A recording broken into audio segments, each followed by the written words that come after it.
आणखी एका मोठी बातमी आहे। एकीकडे social media content creator Atharva Sudame यानं गणेशोत्सवाच्या पार्श्वभूमीवर केलेल्या एका रीलवरून सध्या जोरदार चर्चा सुरू आहे। तर एका मुस्लिम मूर्तिकाराकडून मूर्ती विकत घेण्यासंदर्भात असलेलं हे रील धर्मनिरपेक्षता आणि सर्व धर्म समभावाला प्रोत्साहन देणारं होतं, पण त्यावरून सोशल मीडियावर बरंच वादळ उठलं होतं। काहींनी सुदामेंवर सडकून टीका केली तर काहींनी त्याच्या रीलला पाठिंबा दिला, पण त्यानंतर अथर्व सुदामेनं माफी मागत ते रील डिलीट केलं।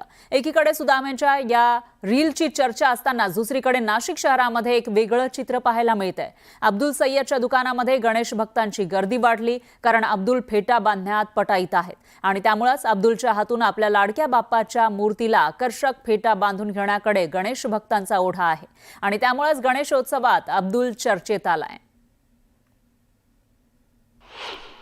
गणेश उत्सवामध्ये अनेक धर्माचे अनेक जातीचे लोक एकत्र येऊन हा उत्सव साजरा करत असतात। माझ्या बाजूला हा गणपती बाप्पाला फेटे बांधणारा मुलगा आपल्याला दृश्यांमध्ये दिसतोय। खरं तर त्याचं नाव आहे अब्दुल सय्यद। मुस्लिम मुलगा जरी असला तरी हा गणपती बाप्पाला मनोभावे फेटे बांधून त्याच्या कुटुंबाचा उदरनिर्वाह करत आलेला आहे आणि गेल्या 4 ते 5 वर्षांपासून अब्दुल हा गणपतीला फेटे बांधतोय। ज्या पद्धतीने अब्दुल गणपतीला फेटे बांधतोय त्याच पद्धतीने नाशिकमध्ये एक ढोलवाला देखील आहे, तो देखील ढोल वाजवून गणपती उत्सवामध्ये गणपतीचं स्वागत करतो, त्याला बडे ढोलवाला म्हणतं आणि अब्दुल आपल्याला फेटे बांधताना दिसतोय। आपण अब्दुलशी बोलणार आहोत। अब्दुल, किती वर्षापासून तू गणपतीला फेटे बांधतोय आणि किती लोक तुझ्याकडनं फेटे बांधून घेतात?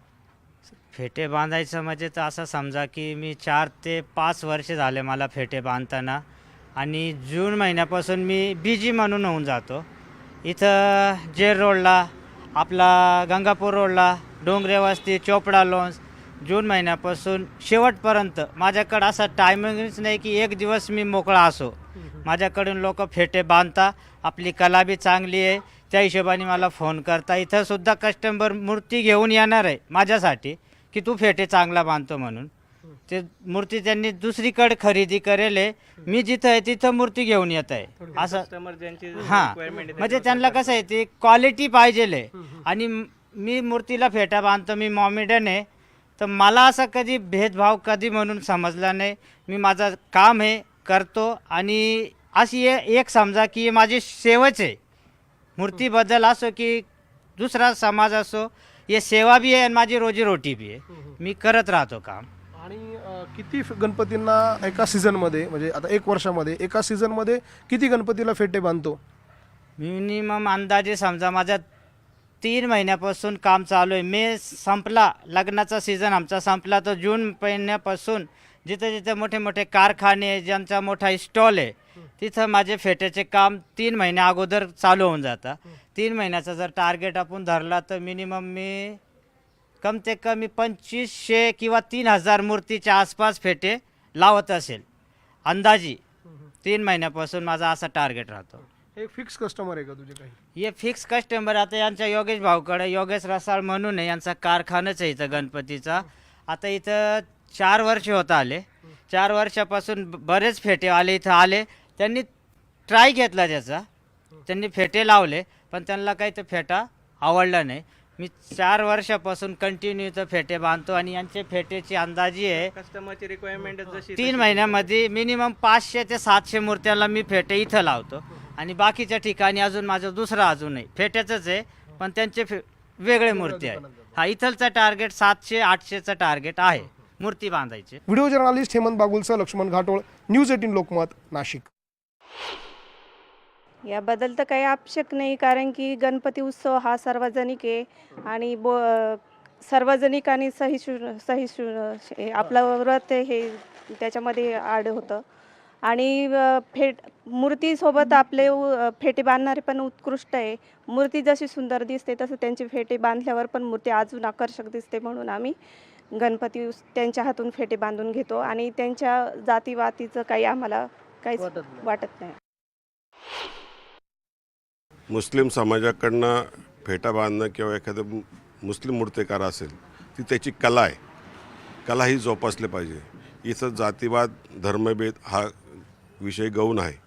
आजकाल लोकमान्य टिळकांनी गणेश उत्सव असेल, शिवजयंती असेल, सर्व जाती धर्माचे लोक एकत्र येऊन सण साजरे करावे या उद्देशाने जयंती आणि गणेश उत्सव साजरा केला आहे। आज अनेक मुस्लिम कलाकार आहेत की जे हिंदूंबरोबर काम करतात, हिंदू समाजामध्ये एकत्र राहतात.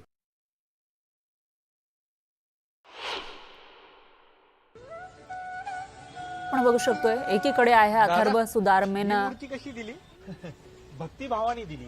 नाही म्हणजे केवढ्याला आहे? 2100 रुपये. ठीक आहे. तर अथर्व सुदामेचं हे रील आहे हो, करतो ज्यामध्ये त्याने सर्व धर्म समभाव दाखवण्याचा प्रयत्न केलेला होता आणि त्याला ट्रोल करण्यात आलेलं होतं. पण दुसरीकडे हे नाशिकचं उदाहरण ज्याच्यामध्ये एक मुस्लिम फेटेवाला आहे जो आकर्षक अशी फेटे गणपती बाप्पाला बांधून देतो आणि त्याच्याकडे रांग लागलेली असते आपल्या लाडक्या गणरायाला फेटा बांधून घेण्यासाठी. ही दोन उदाहरणं आपण बघू शकतोय. एकीकडे अथर्व सुदामेचं हे रील वादात सापडलं होतं, त्याला ट्रोल करण्यात आलं होतं आणि एवढं ट्रोल केलं गेलं की त्याला आपलं हे रील जे सर्व धर्म समभावाचा संदेश देतं तोच रील त्याला डिलीट करावा लागलेला होता, मागे घ्यावा लागला होता, माफी मागावी लागली होती. तर दुसरीकडे नाशिक मधली दृश्य आपण बघू शकतोय. गणपतीला फेटे बांधणारा हा अब्दुल आहे जो मुस्लिम असला तरी सुद्धा त्याच्याकडून आपल्या गणपती बाप्पाला फेटे बांधून घेण्यासाठी लोकांची प्रचंड गर्दी असते. यानंतर पाहूयात मराठा आरक्षणासंदर्भातल्या सर्वात मोठ्या घडामोडी. मनोज रांगे पाटलांनी चलो मुंबईचा नारा देत आझाद मैदानावर आंदोलनाची हाक दिलेली आहे आणि या संदर्भात मुंबई हायकोर्टामध्ये याचिकेच्या सुनावणी दरम्यान कोर्टानं मराठा आंदोलकांना खडसावलंय. गणेशोत्सवात मुंबईतील जनजीवन विस्कळीत होऊ नये म्हणून ठाणे, नवी मुंबई किंवा खारघरमधील जागेचा विचार सरकार करू शकतं, मात्र सार्वजनिक जागा अनिश्चित काळासाठी देता येत नाही असं कोर्टानं म्हटलंय. तिकडे मराठा आरक्षणासंदर्भातल्या सरकारच्या नव्या उपसमितीची बैठक पार पडली आहे. बैठकीमध्ये जरांगे पाटलांच्या मागण्यांसंदर्भात चर्चा झाली. मराठा आरक्षणाबाबत सरकार सकारात्मक असल्याची भूमिका उपसमितीचे अध्यक्ष राधाकृष्ण विखे पाटलांनी स्पष्ट केली आहे. तर दुसरीकडे सदावर्तेंनी जरांगेंविरोधात आक्रमक भूमिका घेतली आहे. जरांगेंनी मुंबईमध्ये येऊन कोर्टाचा अवमान करू नये अशी भूमिका सदावर्तेंनी घेतली आहे.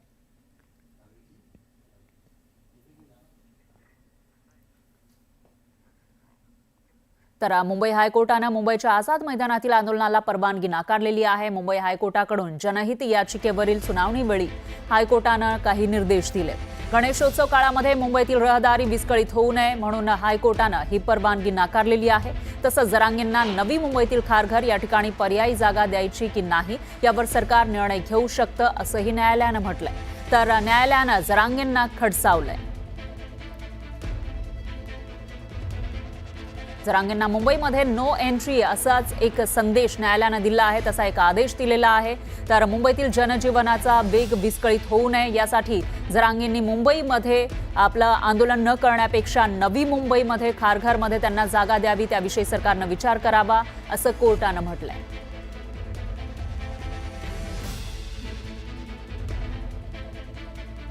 दरम्यान मुंबई हायकोर्टाच्या निर्णयावर मराठा आंदोलक मनोज रांगे पाटील यांनीही प्रतिक्रिया दिली आहे. आमचेही वकील कोर्टात जातील असं जरांगे म्हणाले. तर जरांगे उद्या मुंबईला जाण्यावर ठाम आहेत.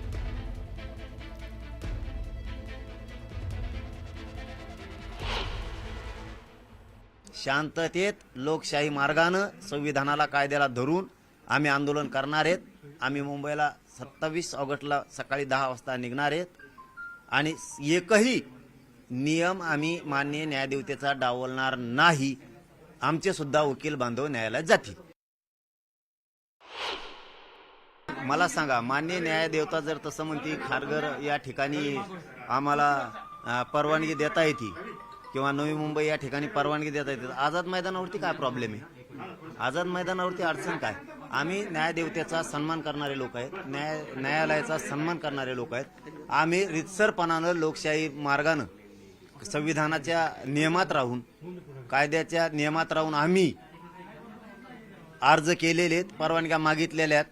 त्याच्यामुळं आम्हाला न्यायदेवता 100% परवानग्या देणार म्हणजे देणार. गरीब लोकांच्या वेदना आहेत, गरीब लोकांच्या अडीअडचणी आहेत. कायदा हा जनतेसाठी आहे. त्या जनतेचं घराणं ऐकून घेणं सरकारचं काम आहे, न्यायदेवतेचं काम आहे. वकील बांधवांची आमची सुद्धा संपूर्ण मुंबईमधली, आणि मी पण आव्हान करतो सगळ्यांना की आपले जे जे बांधव आहेत, आमच्या ओळखी नाही आहेत जास्त, तुम्ही सुद्धा सगळ्यांनी जावं न्यायदेवतेसमोर. आमची सुद्धा बाजू मांडली जाणार आहे. न्यायदेवता 100% आम्हाला न्याय देणार, कारण लोकशाहीप्रमाणे करणारं आंदोलन हे कधीही रोखता येत नाही. तर उद्या मुंबईकडे निघणार असं जरांगे म्हणतायत. ते त्यांच्या आंदोलनावर ठाम आहे. त्यामुळे पुढे नेमकं काय होणार ते बघावं लागेल. यानंतर बुलेटिन